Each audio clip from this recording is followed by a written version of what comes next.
Primeiro, comento que hoje pela manhã fizemos uma sessão na Comissão de Direitos Humanos em homenagem ao Abdias Nascimento, grande ícone da liberdade, da igualdade, da justiça e no combate a todo tipo de preconceito.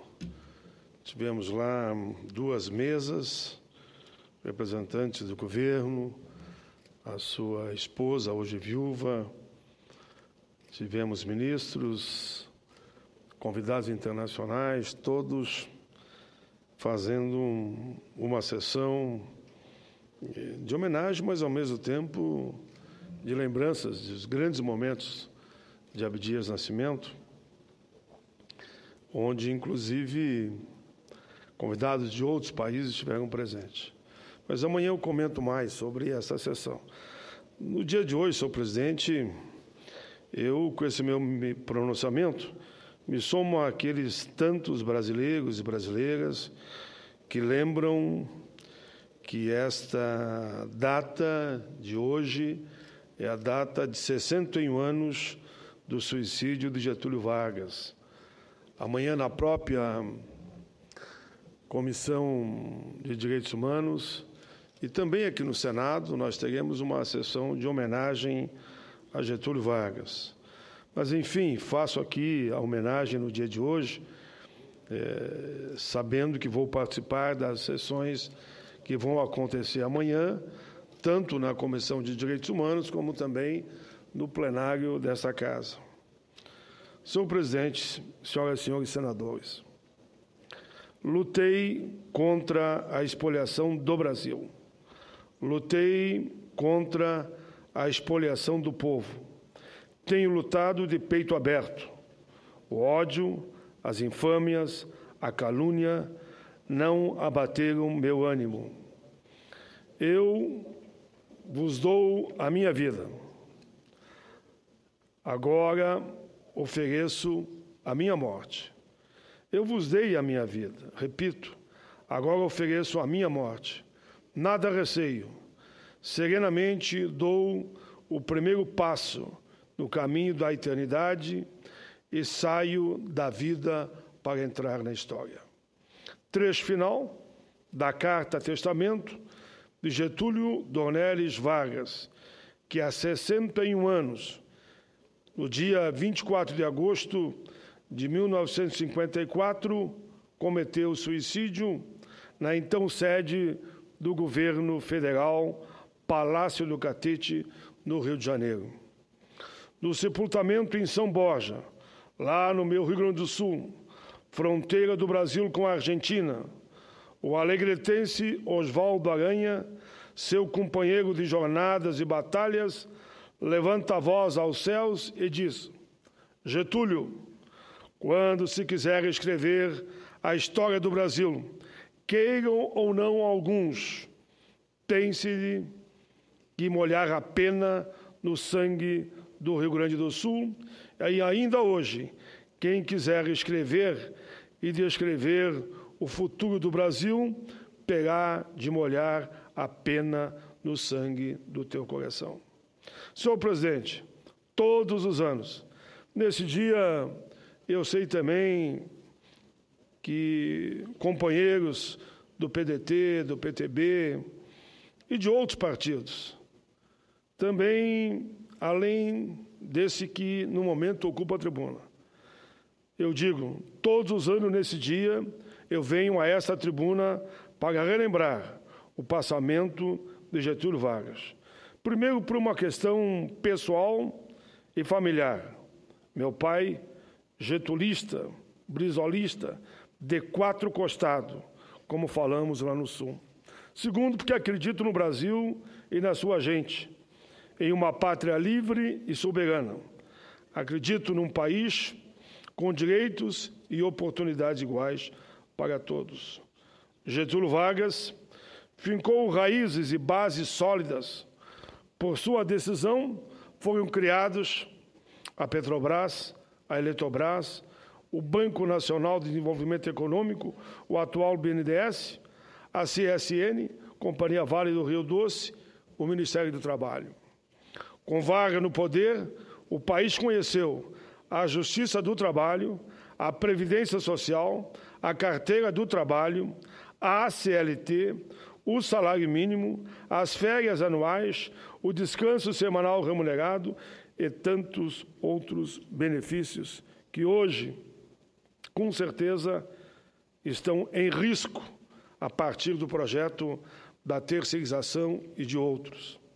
Eu diria que tanto Getúlio, como João Goulart, como Brizola, como Pasqualini fazem parte de uma história que foi marcada pelos direitos dos trabalhadores e diria também que eles fazem falta nesse momento da história nacional.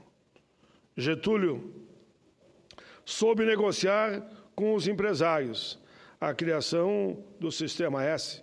Foi ali que surgiu o Senai, o Senac, destinados a formar mão de obra para a indústria e para o comércio.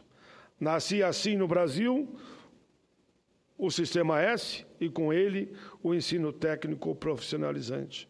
Portanto, essas conquistas, alcançadas a duras penas, com o sacrifício de grande parte da nossa gente, não foi em vão. Foi batalhas que se tornaram realidades após vitórias com muito sofrimento, mas que tem aí, sim, claro, a marca desses homens que eu falei, Getúlio, João Goulart e Brizola. E nós, claro que não queremos perdê-las, e por isso estamos travando também no nosso tempo e na nossa época o bom combate, e vamos continuar travando. Estamos percorrendo o país, assembleia por assembleia, casas lotadas, porque sabemos que é uma ameaça muito grande nos direitos dos trabalhadores nesse ano. E nós temos que fazer esse bom combate. Não podemos tratar o passado simplesmente como um mero registro em livros e jornais. Pelo passado, explicamos o presente e nos preparamos para enfrentar, se vier por aí, como já mostram alguns projetos vindos da Câmara para o Senado, um retrocesso no mundo dos trabalhadores. Enfim, olhando o passado e estando no presente, temos que nos precaver das armadilhas que estão sendo montadas contra os trabalhadores e trabalhadoras desse país. Eu não tenho nenhuma dúvida que há um movimento muito grande, de fora para dentro, visando retirar direito dos trabalhadores aqui no Brasil. É só olhar o tal de Simples Trabalhista, é só olhar a terceirização e tantos outros projetos, principalmente que estão vindo da Câmara dos Deputados. Diminuir, por exemplo, a idade que está assegurado hoje para o início do trabalho. Diminuir a responsabilidade penal. Alguns exemplos só, senhor presidente, que nós todos estamos a ver, nos preocupar, mas não estamos quietos. Estamos nos mobilizando para defender os interesses dos trabalhadores do campo e da cidade. A democracia tem como base o respeito ao Estado democrático de direito. E nós somos defensores do Estado democrático de direito. O que vier além disso, impondo situação fora dos padrões estabelecidos, de nada ajuda. Pelo contrário, afronta o bom desempenho das instituições. E fere, sobremaneira, o nosso mais sagrado texto, que é a Constituição Cidadã de 1988, que foi liderada por Ulisses Guimarães.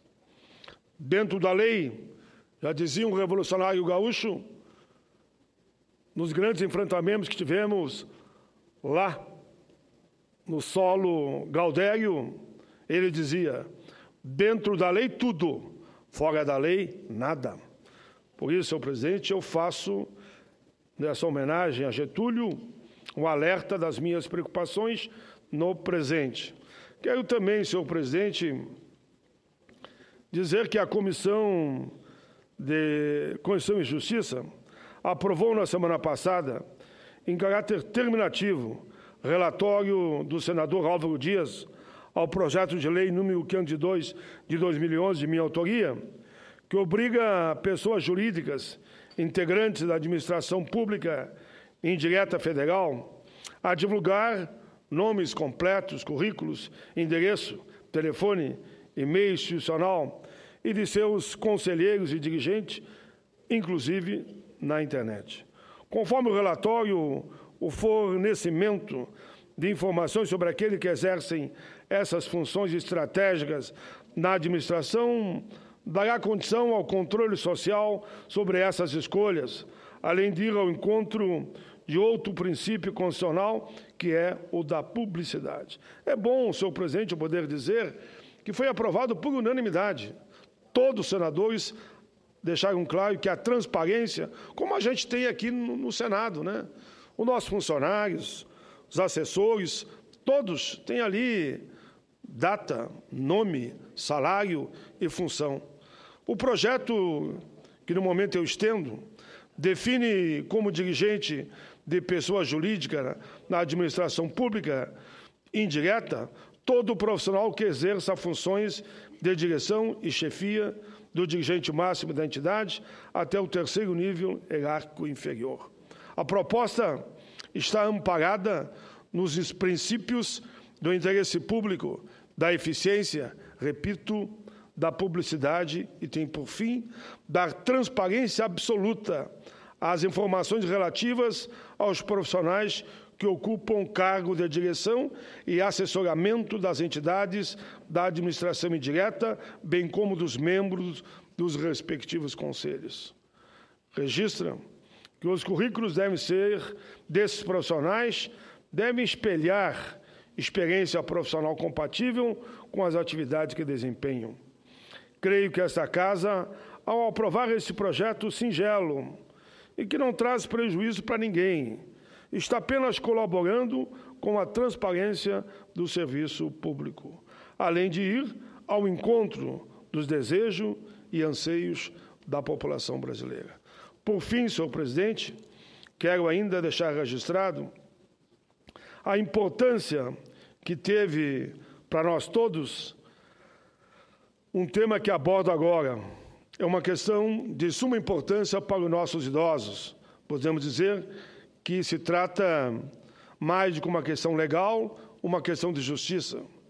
O inciso 1º do artigo 12º da Lei 9.250 de 95 autorizava já em sua redação original a dedução das contribuições feitas aos fundos controlados pelos conselhos municipais, estaduais, nacionais, do direito da criança e do adolescente e do imposto de renda devido apurado pela pessoa física. Por uma questão de justiça, a Lei 12.213 de 2010 alterou o dispositivo para nem incluir como hipótese de dedução de imposto de renda as contribuições realizadas aos fundos controlados pelos conselhos municipais, estaduais e nacionais do idoso. Senhor presidente, em janeiro de 2012, a Lei 12.594 efetuou várias alterações importantes no Estatuto da Criança e do Adolescente, Lei 8.069, de 90, no intuito de estimular e facilitar as doações aos chamados fundos do direito da criança e do adolescente. A principal inovação consiste em permitir ao contribuinte optar pela doação diretamente na sua declaração de ajuste anual. Muito bem, isso foi muito positivo. Eu tive a alegria de ser um dos relatores desse projeto também. Isso foi muito positivo. No entanto, não houve previsão de tratamento equivalente no que toca a esta redação às doações efetuadas aos fundos dos idosos. Sempre bati na tecla de que esse tratamento diferenciado não se justifica e que cabia ao Parlamento tomar essa decisão. Dessa forma, apresentei em 2012 o PLS 309, que autoriza a doação aos fundos do idoso diretamente na declaração de ajuste anual do imposto de renda, além de aplicar a esses fundos as demais inovações trazidas pela Lei 12.594 de 2012, voltadas para uma melhor administração e fiscalização dos conselhos e das doações. É importante repetir que a proposição não altera os limites de dedução do imposto de renda, previstos na legislação. Por essa razão, não dá causa à renúncia de receita e dispensa as medidas acautelatórias de caráter orçamentário e financeiro da Lei de Responsabilidade Fiscal. Portanto, o contribuinte, de acordo com o projeto, poderá deduzir 3% do imposto devido, respeitando os 6% do limite global de deduções permitidas pela Receita. Assim, senhor presidente, repito, esse projeto tramitou pela Comissão de Direitos Humanos, CDH. Lá foi aprovado sem emendas. Após ser analisado por aquela comissão, o projeto foi encaminhado para a Comissão de Assuntos Econômicos, CAE, cabendo a essa a decisão terminativa. O relatório favorável ao projeto foi apresentado pelo então senador Pedro Taques.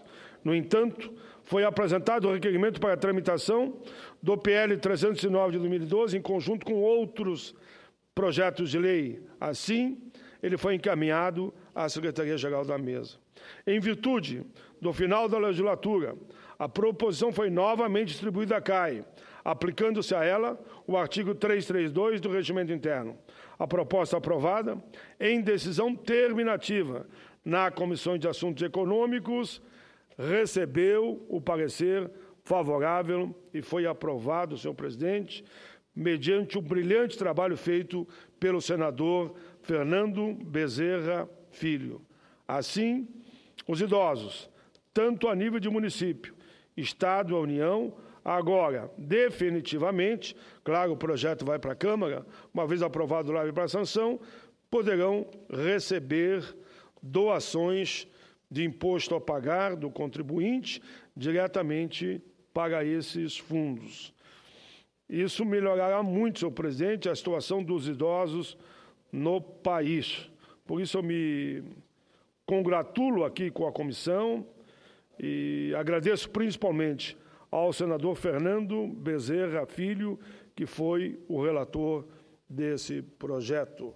Como agradeço ao senador Álvaro Dias, o outro sobre a transparência dos cargos na internet.